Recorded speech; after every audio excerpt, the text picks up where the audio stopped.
Good afternoon, everyone. Welcome to the Maier Museum of Art at Randolph College. I'm Laura McManus. I am the Curator of Education here at the Maier, and I hope you can all hear me well. I just want to take a moment to recognize that Randolph College, previously Randolph-Macon Women's College, resides on unceded traditional lands of the Monhegan Indian Nation. We acknowledge the Monhegan Indian Nation and their continued impact on this community. Welcome to the 4th annual Sandra S. Whitehead Memorial Lecture. The late Honorable Paul Whitehead Jr. established this lecture series in 2018 in memory of his wife, Sandra. This is the first lecture in the series since Paul passed away in November. We miss both Paul and Sandra very much, and we are honored to have his family with us today, including Sandra's mother, Eva Stone.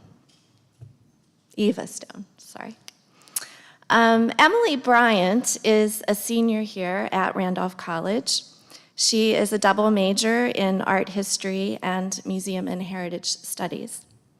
Following graduation, Emily will step into a curatorial and collections internship with us for the summer, but already she has accomplished extraordinary things at the Maier. One of them is connected directly to the Whiteheads and their legacy. Emily was one of Paul's last new friendships.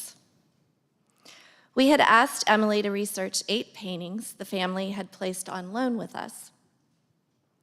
That fairly straightforward assignment turned into an exhibition as Emily interviewed both Robert Stahl, who is here with us today, and Paul himself via Zoom.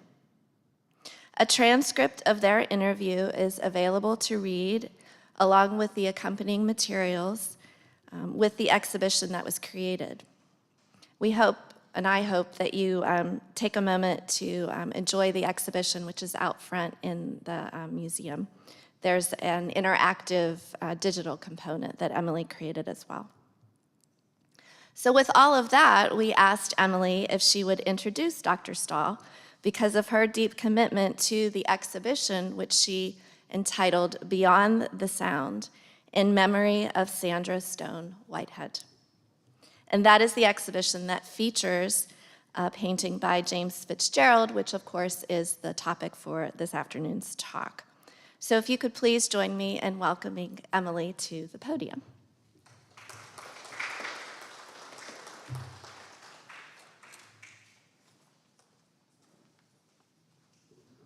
Thank you, Laura. As she said, in the spring of 2021, I was given the honor to work with the Honorable Paul Whitehead, which was an absolute delight. His interview was incredibly fun, and he was very, very funny. I was laughing most of the time.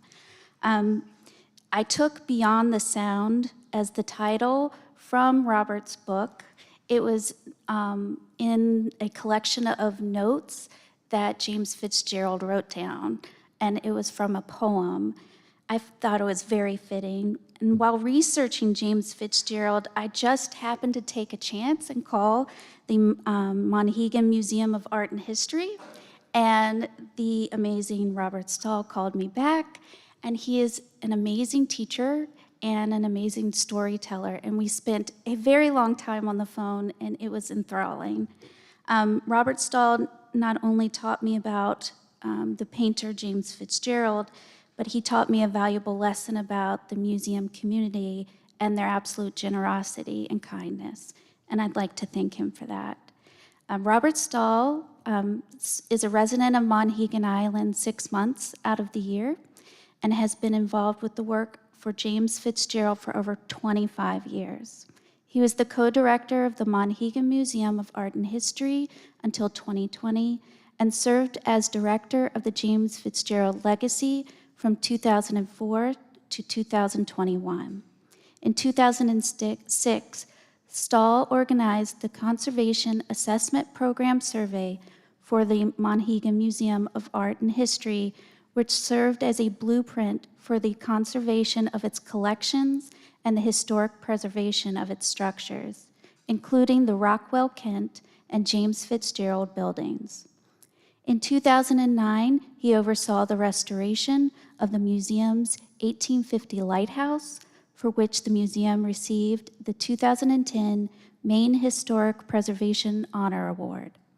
Stahl was instrumental in the Rockwell Kent James Fitzgerald House and Studio being included in the Historic Artist Homes and Studios program of the National Trust for Historic Preservation. He co-curated 2 exhibitions for the Monhegan Museum of Art and History, Lamerdad, Half a Century of Monhegan Summers in 2015, and Maud Briggs Knowlton, A Life Made in Art in 2019. He is the author of James Fitzgerald, The Drawings and Sketchings, Selections from the Catalogue Raisonné, and co-author of the Monhegan Museum, Celebrating 50 Years, 1968 to 2018. His new book, James Fitzgerald, The Watercolors, Selections from the Catalogue Raisonné, will be published later this year. Stahl is a retired hematologist and oncologist who also specialized in end-of-life hospice care. Please help me in welcoming my dear friend, Robert Stahl.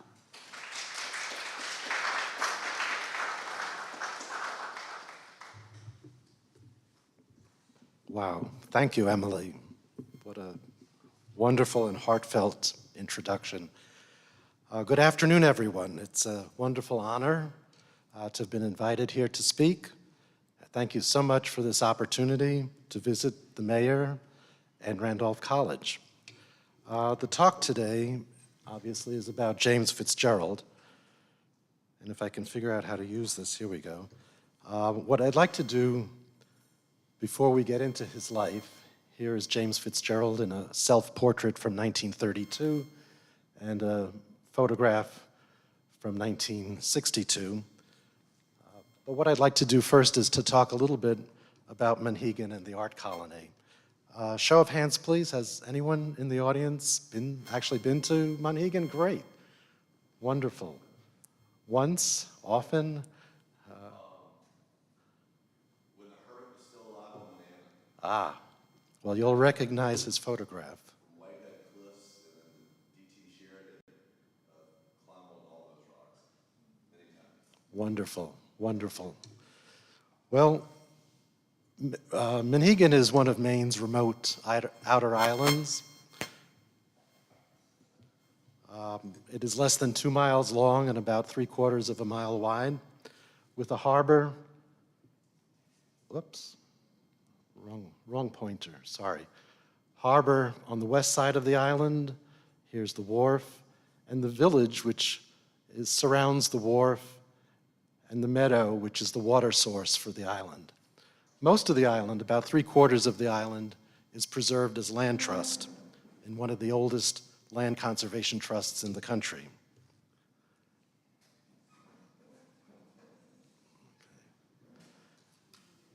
The island has not changed much since this photograph was taken in 1917. Here's the wharf. Here's the Island Inn, which still stands. And here's the light station, which is the location of the museum. One change in the past 100 years is that the island is now in color. Here's the Island Inn again, here's the harbor, and this is a view of the museum. From the top of the lighthouse, you can see the shadow of the light tower on top of the other buildings. The the Monhegan Museum of Art and History, situated in the 1850 historic light station, is all about the power of place. The opportunity to experience firsthand the impact of the island and to visit the nearby sites where the art was actually made. And here is, as Paul mentioned, here is Whitehead on the eastern shore.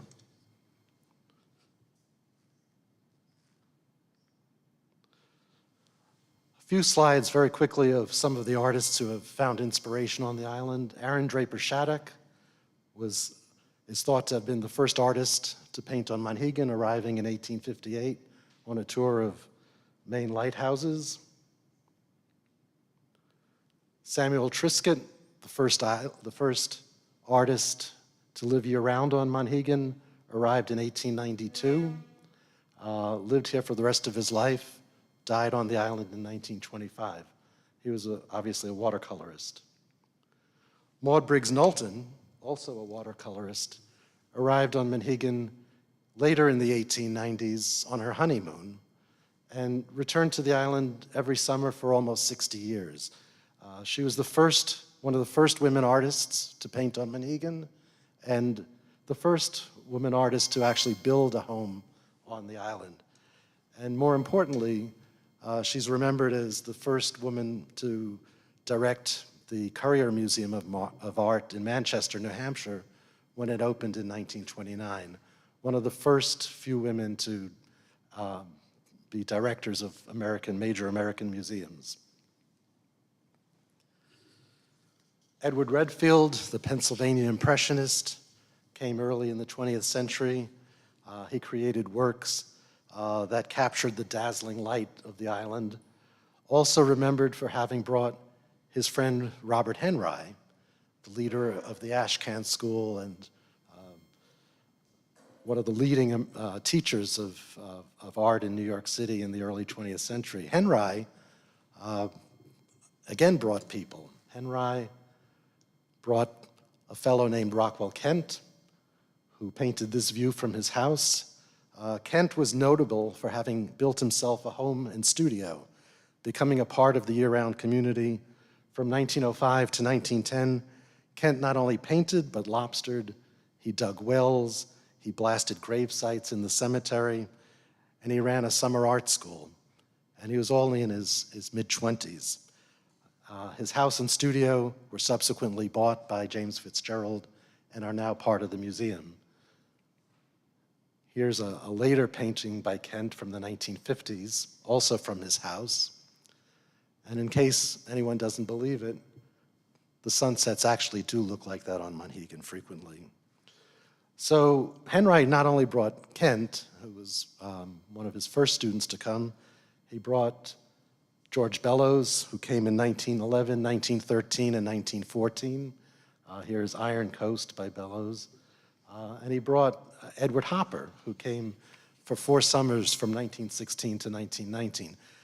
Can anyone imagine having a classroom with Kent, Bellows, and Hopper all at the same time? And they were all like 21 years of age. It's really pretty remarkable. Mid-century, a lot of a lot of modernists from New York City visited the island, and Joseph DeMartini, originally from Alabama, was one of those artists. He found inspiration in the wreck of a shipwreck. Louise Nevelson, the abstract sculptor, came to Monhegan for many years in the 60s and 70s. She found inspiration for her found wood sculptures looking across the harbor at the Hermit's Shack on Manana. So here's Ray Phillips, who was just mentioned. Later on, New York abstract expressionists arrived, such as Lynn Drexler. Lynn lived the last 20 years of her life on Monhegan, dying there on the eve of the millennium. And there have been 3 generations of Wyeths who've been to Monhegan. Here's N.C. Wyeth, who painted Blackhead. Here's Andrew Wyeth, who painted the Coast Guard station on the island of Manana, which is across the harbor. And here's Jamie Wyeth, painting the ferry that goes up to Nova Scotia. Jamie is still a resident of Monhegan Island. He owns the house that Rockwell Kent built in 1908 for his mother. Okay, back to James Fitzgerald. Fitzgerald was born in 1899, the second of 8 children, in a middle-class Boston Irish Catholic family. What is truly remarkable is that the women in his family, his mother and his grandmother, recognized that talent, set aside space for him in the attic so he could paint, and went to the local parish priest and said, James does not need to go to religious lessons. He needs to paint. So James had a brief service in the Marines at the end of World War I, after which he enrolled in the Mass Normal Art School, which is now the Mass School of Art and Design. He received a 4-year diploma there, followed by a year at the MFA school, the Museum of Fine Arts School in Boston. His teachers included students of Edmund Tarbell and Frank Benson, teachers who were representative of the Boston school tradition of painting, which combined an emphasis of fine design and careful drawing, characteristic of the 19th century academies, with the vibrant color and brilliant light of the French Impressionists. This is a good example of such work. Please note the use of sgraffito, scratch marks, in the painting to animate the surface, something that became a frequent tool in his watercolor work. This is obviously an oil painting, but he uses that to render rippling movement on the water.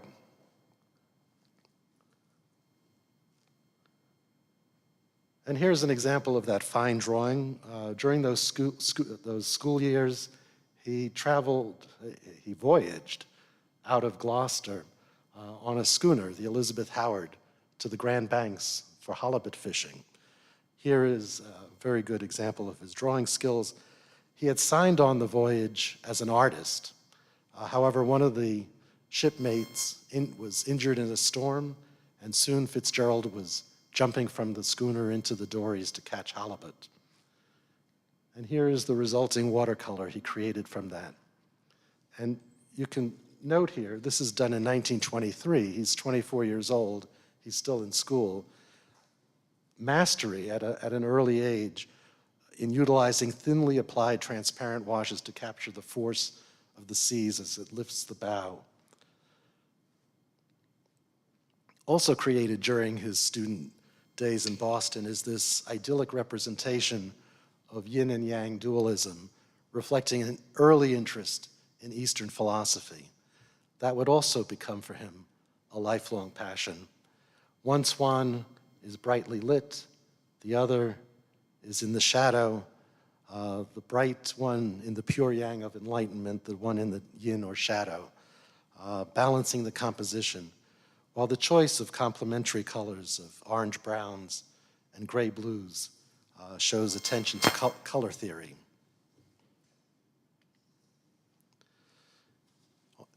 Fitzgerald's first trip to Monhegan Island was in 1924 while a student. Here is a work that captures the working waterfront, and you can see the island's lighthouse and light station in the distance. On his visits to the Maine coast in the 1920s, the influence of Winslow Homer can be seen, which abstracted the elements of nature down to a few basic forms with great force and power.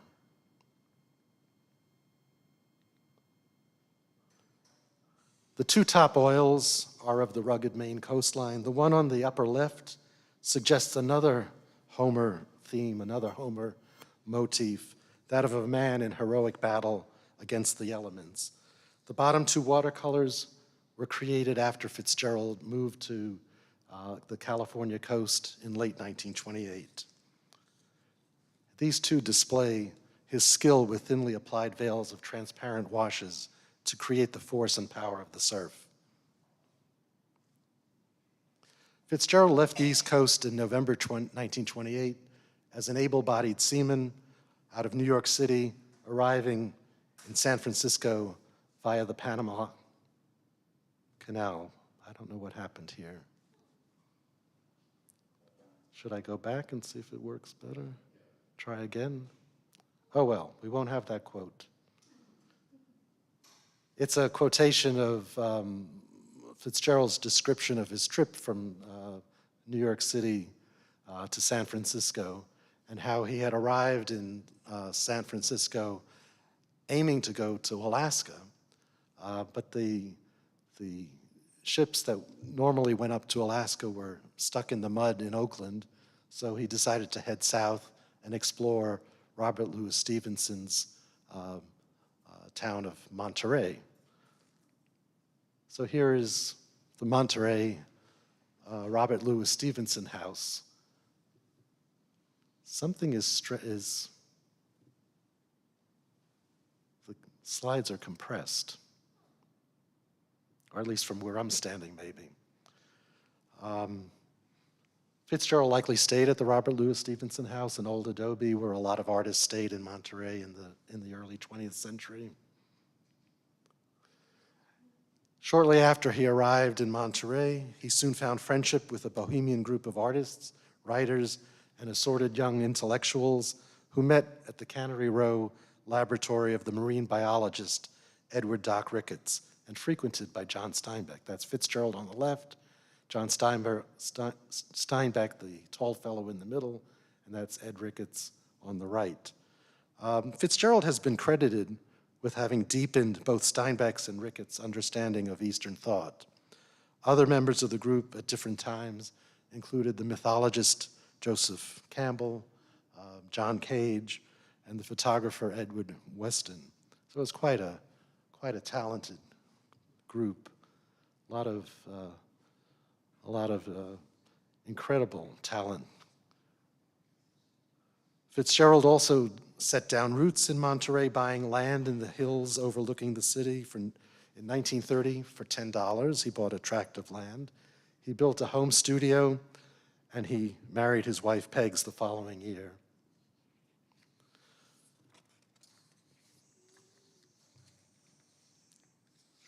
Here is an interior scene in the genre style showing Peggs on a rocking chair as she knits.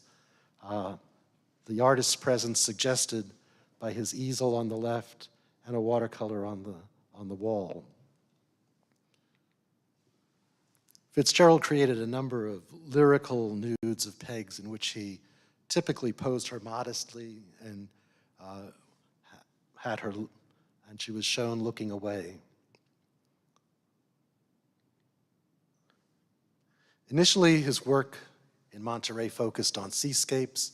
In 1930, just a few months after arriving on the Monterey Peninsula, he won first prize in watercolors at a statewide California art competition for a group of 3 Marines.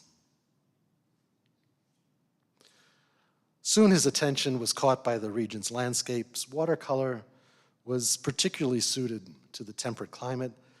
Likely the translucency and vibrancy of the medium was considered well suited to the bright sunlight that pervades the region. Here is Coast in Winter, a beautiful use of wet into wet washes, conveys the power and translucency of a gathering wave. The foam and whitecaps are delineated by alternating small sections of varying shades of transparent green washes with reserves of white paper. Fitzgerald created, I wonder why the quotes are cut off. I'm sorry. I guess my PowerPoint skills are not what they ought to be.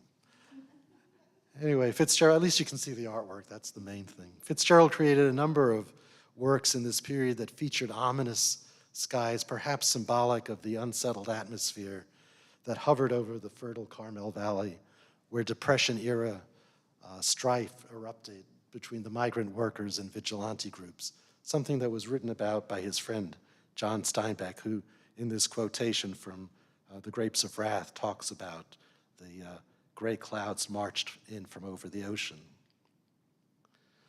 Fitzgerald also was transfixed with a dairy ranch in the Carmel Valley, Berta's Ranch, which provided inspiration to him and a number of artists. Here's a period photograph of Berta's Ranch, and here's a watercolor, California Hills, circa 1935. The depiction here is that of a bucolic, romanticized view of farming and a yearning for small-town life that characterized regionalist or American scene painting of the 1930s. He also acquired a woody wagon, exchanging a painting for the wagon, which he had until the 1960s, and started engaging in road trips. From Monterey, he drove to Taos, New Mexico. Here is the Taos Mission Church, an icon of pure form and timelessness that was inspirational for a number of modernists such as Georgia O'Keeffe. Fitzgerald emphasized the simple geometric forms through the use of graded watercolor washes and placed two figures in the composition who provide scale to the massive edifice while also suggesting a natural harmony between the church and the local people. Mermaid Roses was created during this period. Mermaid Roses is a very special painting we were discussing last night over dinner. It reflected a growing interest in Eastern philosophy, particularly the natural order of the universe, expressed in the Chinese Taoist treatise, The Secret of the Golden Flower, which is one of the first books he purchased in Monterey. The golden flower represents the light, symbolizing awareness, using the golden flower to turn around the light, to illuminate the inner self, dissolving the yin darkness and controlling the lower self to bring about pure yang or enlightenment. In Moonlit Harbor, a brilliant trail of moonlight creates a path across Monterey Bay. The three sardine boats in contrasting darkness, metaphorically representing two poles of reality, the yin energy of the earthly self, the darkness, and the pure yang energy of the celestial higher self, or enlightenment. Fitzgerald's wide choice of subject matters included a number of portraits of oak trees, symbolic of the archetypal collective unconscious that arises from a bare seed of great potential. Here he activates the surface of the paper, scratching through the boughs of the leaves to suggest a rustling movement of the leaves in a breeze. In the late 1930s, Fitzgerald obtained from China, from an American living in China, a set of first-class 18th century Chinese inks. These inks were manufactured from pine soot that was held together with deer glue, and you would wet the brush, wet the stone, and get varying levels of tone on the. And again, I had a quote here to describe it, but again, he was reading Suzuki's essays in Zen Buddhism, and what the quotation says is that life is like a Sumi ink painting, that once done, it can never be undone. It's not like a watercolor where you can scratch it out and do it over again. You get one chance, the paper is microscopically thin. If you try to redo it, they say in Buddhism that the life has left the paper. It can't be undone. So he created a number of Sumi ink washes in this period.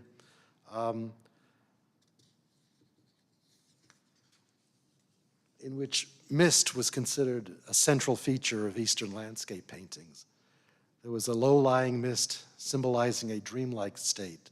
Many of these compositions featured a barren tree drawn in calligraphic brush strokes in the foreground, passages of still water, low-lying mist that hugs the ground, all contrasted with the solidity of distant mountains. And so you have one painting on the left that's done probably in California, we don't know for sure.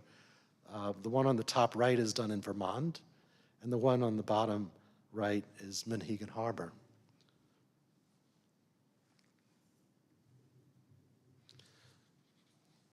This influenced these features influenced his watercolors as well, eliciting calmness and quietude, again, best described as dreamscapes.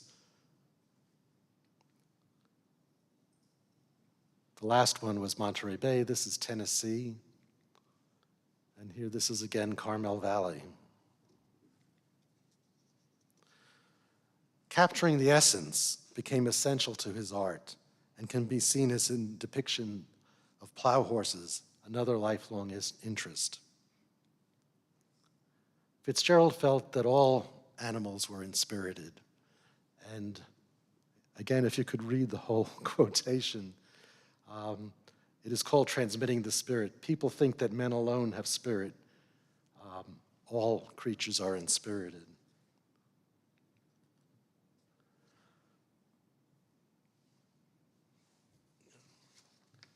Traveling east from Monterey, Fitzgerald spent the summers of 1936, 37, and 38 on Monhegan, and the winters of 1937 and 38 in Vermont. This is Monhegan Harbor, boats of Monhegan. Another scene of Monhegan Harbor again. He's scratching the surface to create slanted rain. Another view of Monhegan Harbor.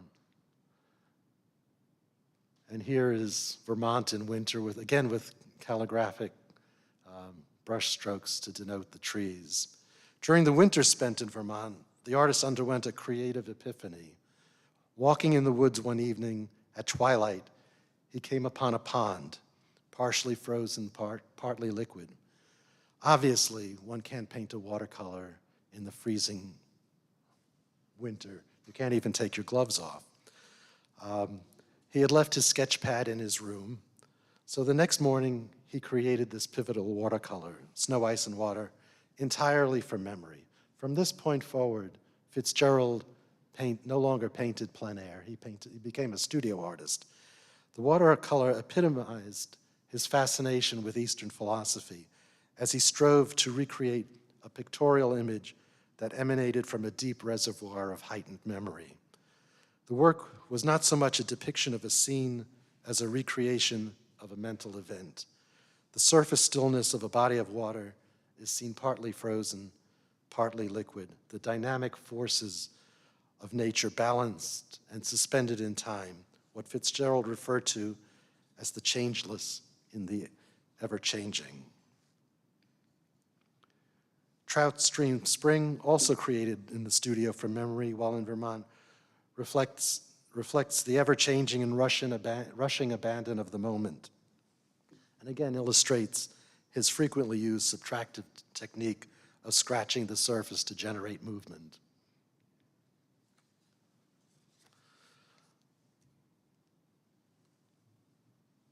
Fitzgerald also developed a focus on action scenes of working men during his winters in Vermont, portraying the everyday activities of outdoorsmen engaged in work with their hands.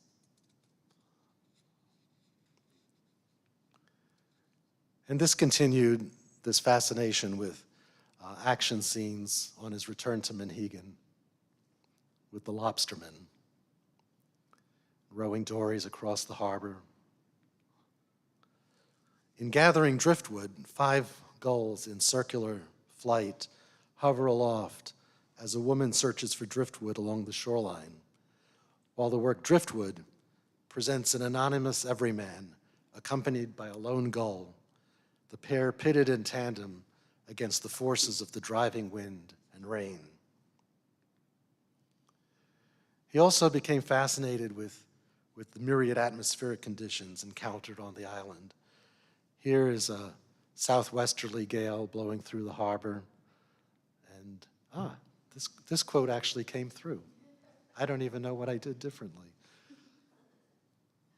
The quotations that I had intended to show are all culled from his library, which we have on the island.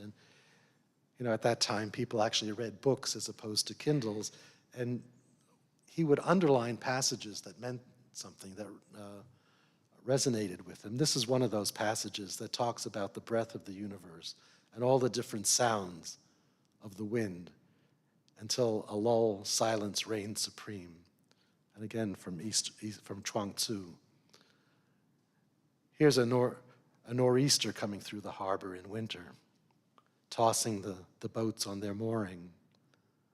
And here's the silence of a foggy day on the eastern headlands. Returning to Monterey in December 1938, further evolution of work displayed simplification of form and repetition of shapes and patterns, no longer working plein air and instead drawing inspiration from a template in his mind. His artistic expressiveness found free rein, and contemporary critics noted the change. This one I actually didn't make a slide, so I can read to you.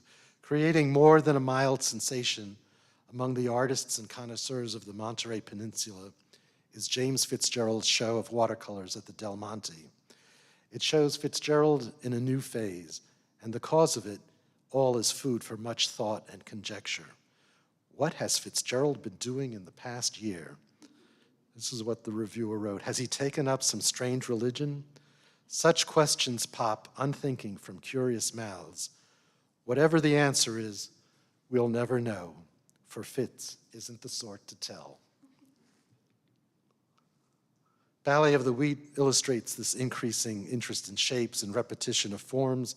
Not only are the foreground horses and farmer repeated in the back, but the shafts of wheat in the foreground are repetitions of the ears and manes of the horses. Another repetition of shapes and forms is seen in Monks of Carmel as a parade of monks, some walking, some on horseback, return to the Monterey Monastery. And here's another playful Palominos, a whimsical pattern of shapes in circular motion. A side-by-side comparison of two watercolors of Berta's Ranch illustrates this evolution. In the earlier version on the left, the composition is more in the genre of artist storytelling, consistent with American scene painting. In the version on the right, his return to a previous composition utilizes more fluid passages of color, greater looseness with a softer rendering of form, and an interest in abstraction. Surf at Sunset is one of Fitzgerald's very late California paintings. He left California in June 1943, never to return. This painting is suggestive. It's a more suggestive interpretation with less reliance on detail, the goal having shifted from depicting a wave to conveying a sense of the power of the ocean. During the artist's California years of the 1930s and the early 1940s, he had exhibited extensively, both in solo and group shows. His work in watercolors recognized with several prizes in statewide competitions. Following his return to the Northeast and settling permanently on Monhegan, Fitzgerald initially continued with solo and group exhibitions in New York, Boston, and Portland. However, by the late 1940s, his desire to be present and to paint superseded any interest in self-promotion. By 1948, he had completely withdrawn from the commercial art world of exhibitions, competitions, and gallery representation. As he said, the sea will be running, and I won't be there to see it if I'm off in a gallery. Here is Monhegan fisherman Frank Pierce as he cleans cod on Fish Beach. Posed from the back, the fisherman's slightly hunched and tired shoulders conveys so much as the essence of the man. The viewer's attention is deflected from Frank Pierce as subject to a universal theme of man as laborer. Similarly, a portrait of Carrie Fisher, one of the island women, captures the air of remote isolation that characterized the primitive life endured on the island at a time when there were, and there still are, no paved roads, no cars, at that time no electricity, and no telephones. Factors that led to the dissolution of his marriage to Peggs in the 1940s.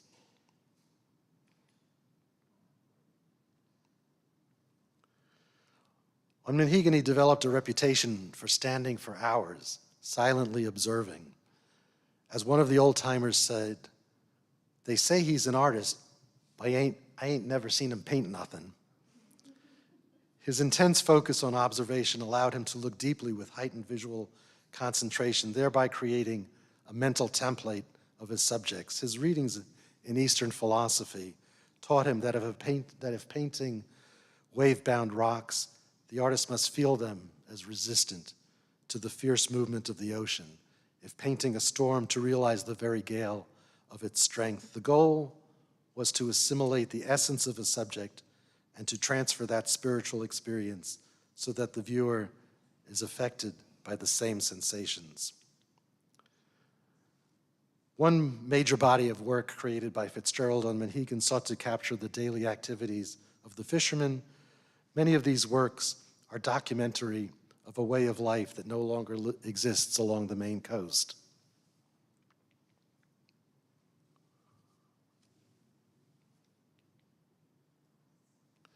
A second body of work came from his decade-long work to capture gulls in flight, to master their depiction.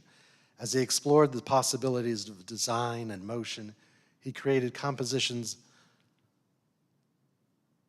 that typically featured a number of gulls in a circular pattern of flight, swooping downward towards the ocean in an animated composition capturing movement in a complicated pattern of wings, bodies, beaks, and feet. A massive cliff looms in the distance while a rising or setting sun is seen along the horizon, something which he also captured by laying gold leaf in some compositions directly onto the paper. A third body of work in those years resulted from his annual pilgrimages to Katahdin, the highest peak in Maine. In the Katahdin work, it was the sense of place he was after, rather than a detailed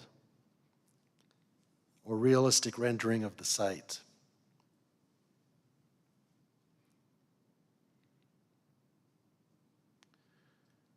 The ancient god of Katahdin, Pamola, is after me, hard adversary, but I'll hang on. Pamola was the god of the Penobscot people who inhabited, the god was thought to inhabit the summit of Katahdin, and men were not supposed to go above the tree line. Pamola had the head of a moose, the body of a man, and the wings of an eagle. And by tradition, nobody went up there. It was sort of the Mount Olympus of northern Maine.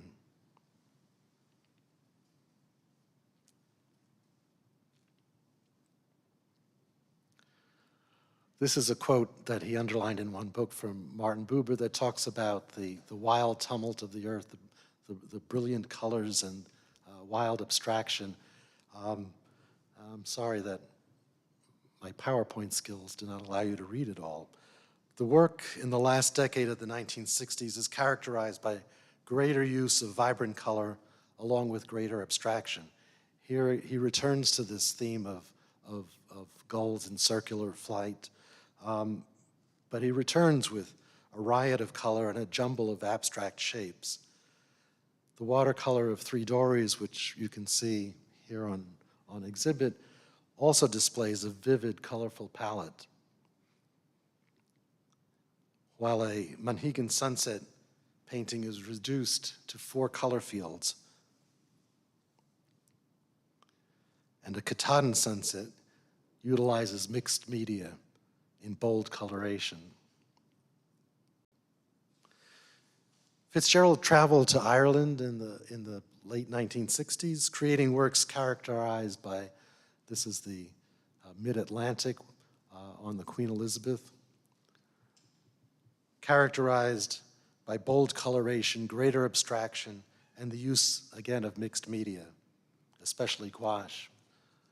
And he also was exploring an oil, creating oil paintings using a formula called the Maier oil.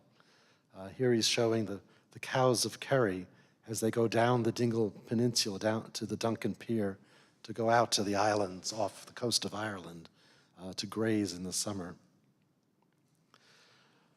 Fitzgerald died suddenly on one of the Irish islands, the island of Arranmore, in April 1971, collapsing, having a massive heart attack, what the Irish call the kiss of death, as he was checking into a hotel. There was a doctor right there when it happened, who was unable to revive him. The story may well have ended there. At the time of his death, a smattering of works were held in American museum collections, while people even on Monhegan, because he was a studio artist, were unfamiliar with his art, and the general public had not seen an exhibition that included his watercolors or any of his paintings in decades. Nearly 3,000 miles from where he died in Ireland, across the North Atlantic, were more than 800 watercolors stacked in his studio, just like old newspapers. He left his artistic legacy to others, believing that if the work was good, it would survive, and if it wasn't any good, it really shouldn't survive anyhow. And he was okay with that. He let it go. He concentrated on his painting.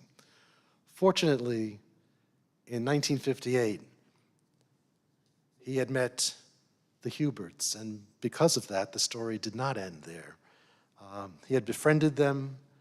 They had been supportive towards him. They had helped him out financially. They took care of him when he was sick.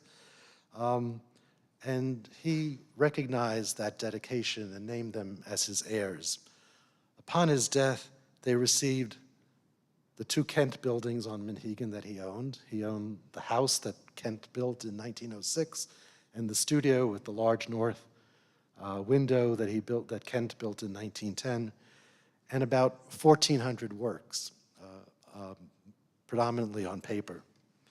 The Huberts retired from their business work and dedicated the rest of their life to their friend.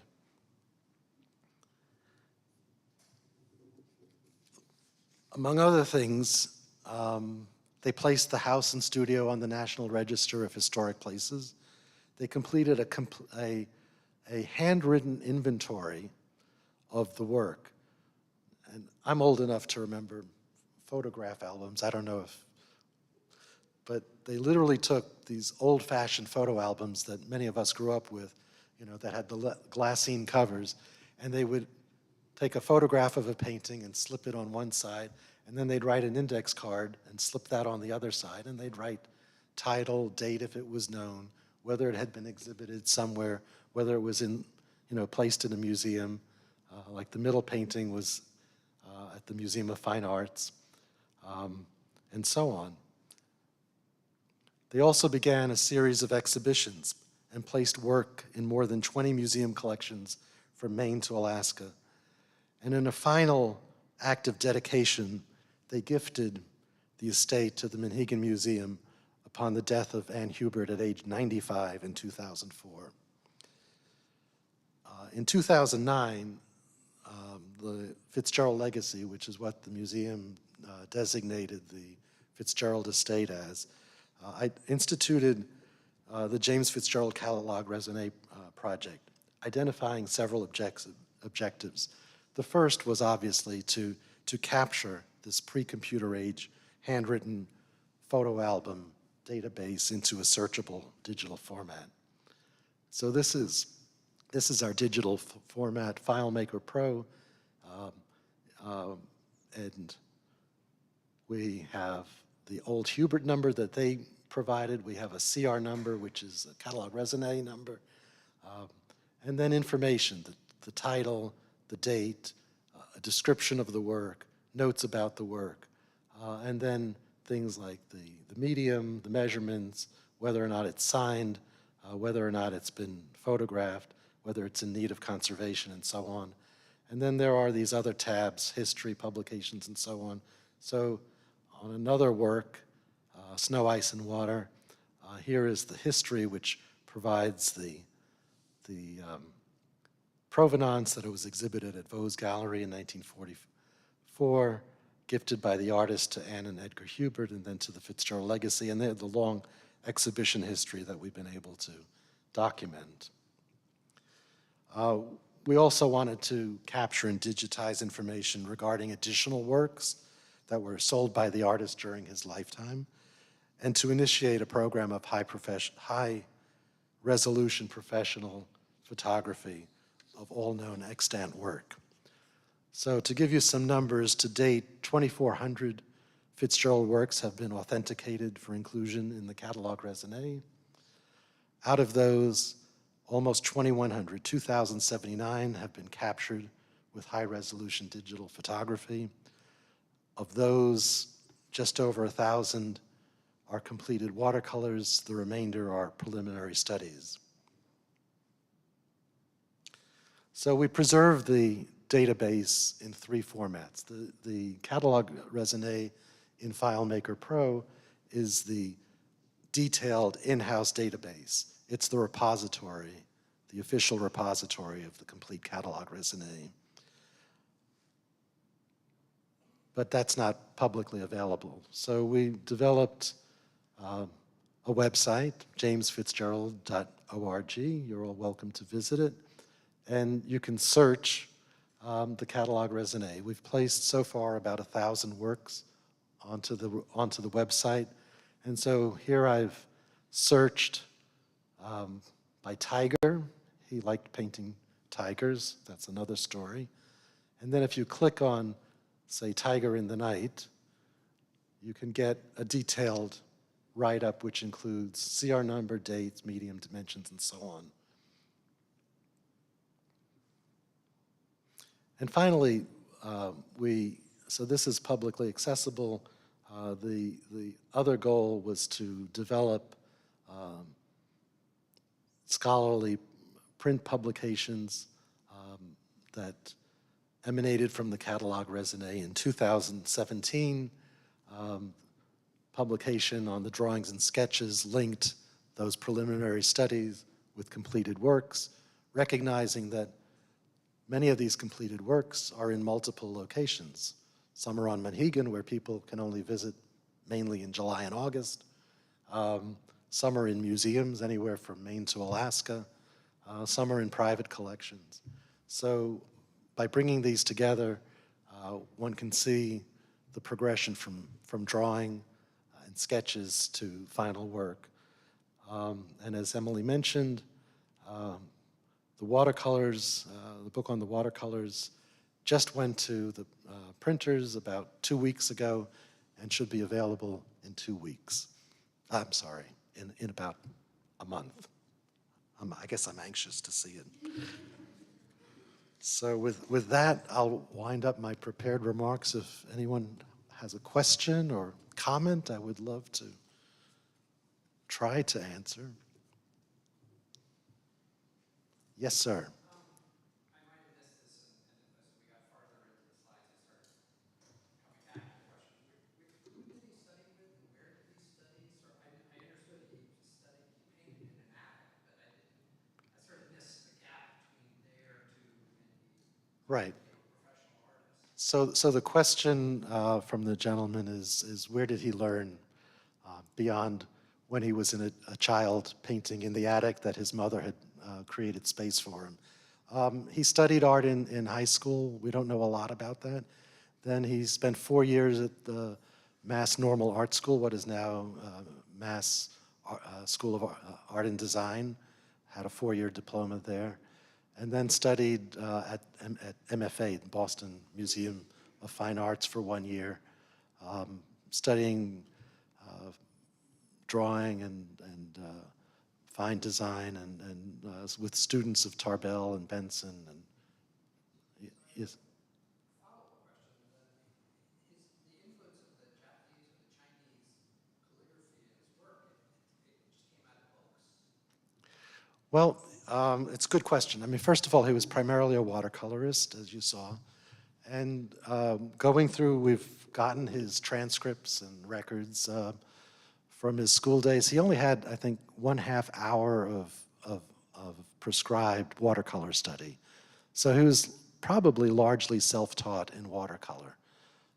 His interest in Eastern philosophy, predominantly Buddhism and Taoism, is largely through his readings. And as I mentioned, we have a fairly large library of his in his house that he really treasured, and he read over and over again. And this had a major impact on his philosophy of life. It led him to abandon basically commercial art exhibitions and galleries and to concentrate solely on his passion. And it taught him that the vision that he created through observation was his way of internalizing a scene. He felt, one of the quotes that I tried to show unsuccessfully is that he said realism is a blind alley, that if that was the goal of painting, there'd be no reason to paint, that it was a recreation of a mental event, which is this, absorption of through his eyes and into his mind, and then recreating that on paper. That really was the focus of his work. And I didn't show this slide, but he had such an incredible visual memory that there are a series of paintings that he would return to periodically over the decades. I mean, it was sort of, since I play the piano, I understand it as a musician. When you learn a sonata, you internalize it, and then you go back to it, and you can play it over and over again. And he created on that voyage in 1928 from New York City to San Francisco a painting of mariners on the deck of that ship as they were using the transept to figure out where they were and all that. That's in 1928. He recreated that painting as a monochrome, black and white, Chinese ink on paper, in the late 1930s. And then he recreated it again in the 1940s as a watercolor and exhibited that at Vaux's Gallery in Boston and at Milch Gallery in New York City. And then he created it yet again as an oil painting in the mid-1960s. And if you put all four of them together on one slide, I defy anyone to tell me the difference. They're virtually identical, but he wasn't painting from photographs or from, it was coming from that deep well within. So I don't know if I've sort of gone off on a tangent. I don't know if that answered your question.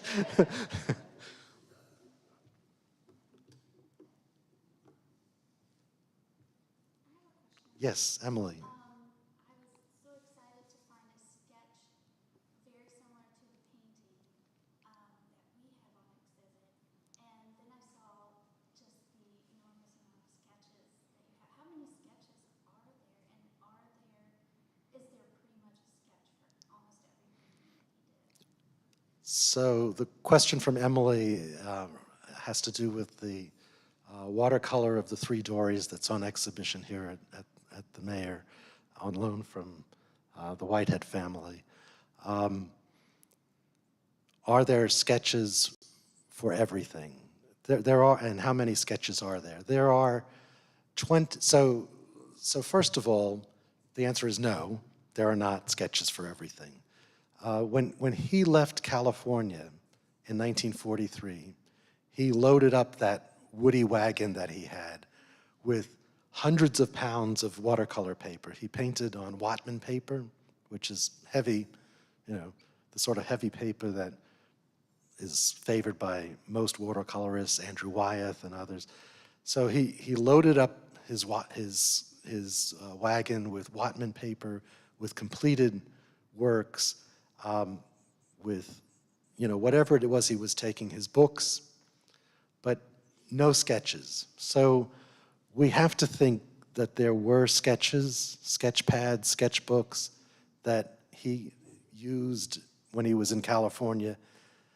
None of those have ever been located. So, there's this hope that somebody's grandmother or great-grandmother put them in an attic somewhere. And it's true, we do get phone calls all the time from people, my grandmother was a friend of Ed Ricketts and has a painting. Could you take a look at it? So there are no sketchbooks pre-1946. There are 28 sketchbooks, and most of them are preserved at the Smithsonian, some are at the Monhegan Museum. And then there are a couple hundred more sketches on just loose sketches on paper that are on the island in flat files. Altogether, between all those sources, there are just over 1,000 sketches. So, in long answer to your question, there are no sketches of California paintings. And there are sketches of groups of paintings. So there are a lot of gull sketches, but they may just be a single gull in a particular position. There are a number of sketches of dories in various, permutations, riding a wave or coming down from a wave, and he's, trying to figure out how to place that dory. And if you look at the painting, there are 3 dories each in different, positions. So that's one of the reasons why we said we need to do the watercolor book, to present the large body of work that is not associated with sketches. Good question. Yes, Laura. I was hoping you might go back to the painting of the roses and maybe share the story with everyone that you shared with us last night. Well, I'll go back to it. if you would go back, I would love to. It's Tell your story. okay. As Laura found out, and Emily last night, and Tracy, I like telling stories, but so Fitzgerald was. Sorry for the quickness, but I want to get back to it. It was towards the beginning. So Fitzgerald, is in Monterey, and he's beginning to acquire a number of books on various topics in Eastern philosophy. And he creates this painting, Mermaid Roses, 1932. And it's one of his favorite paintings. And it's one that he always marked.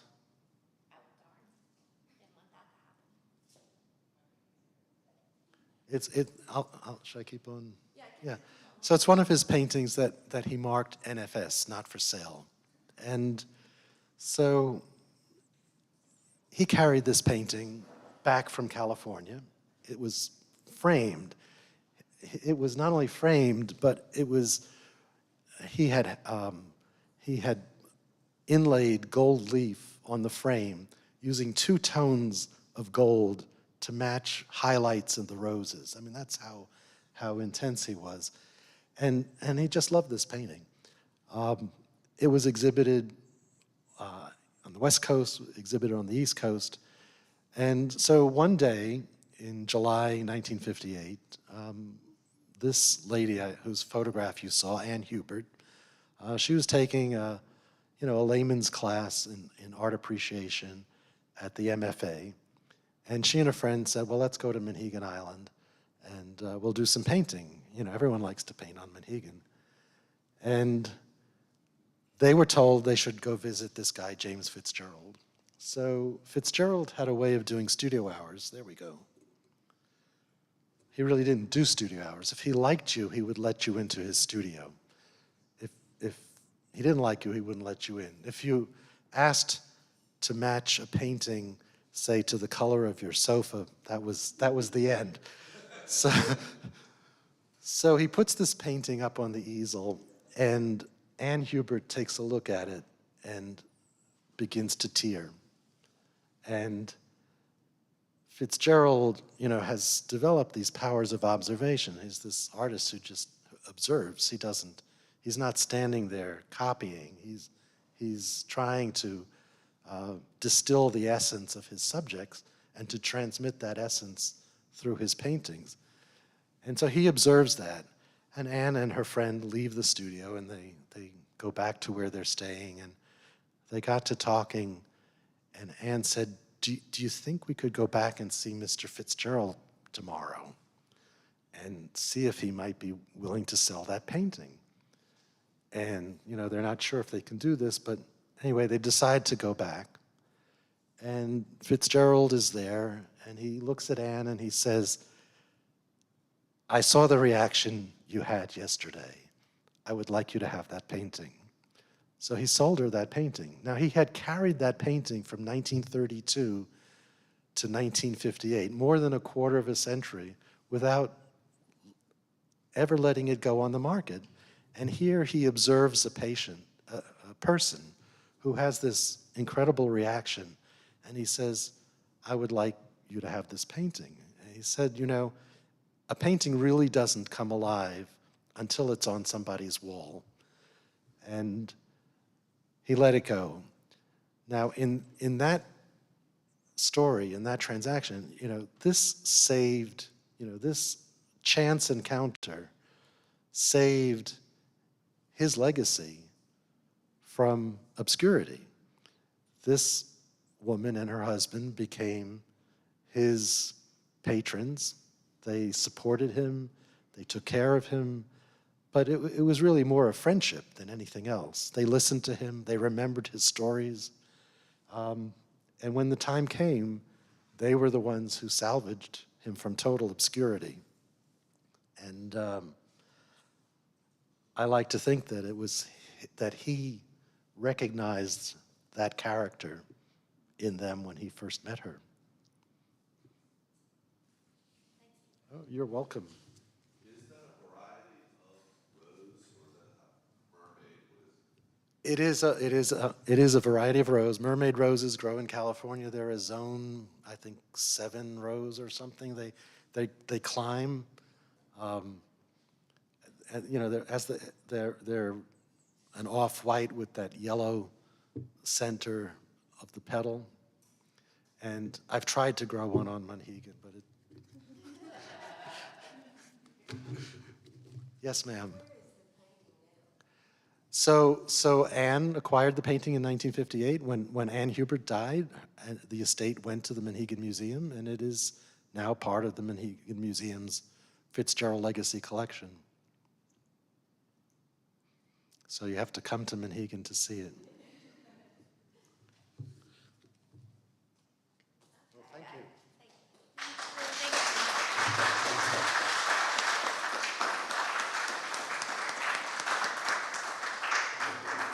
Well, I think that seems like the perfect place to stop as well.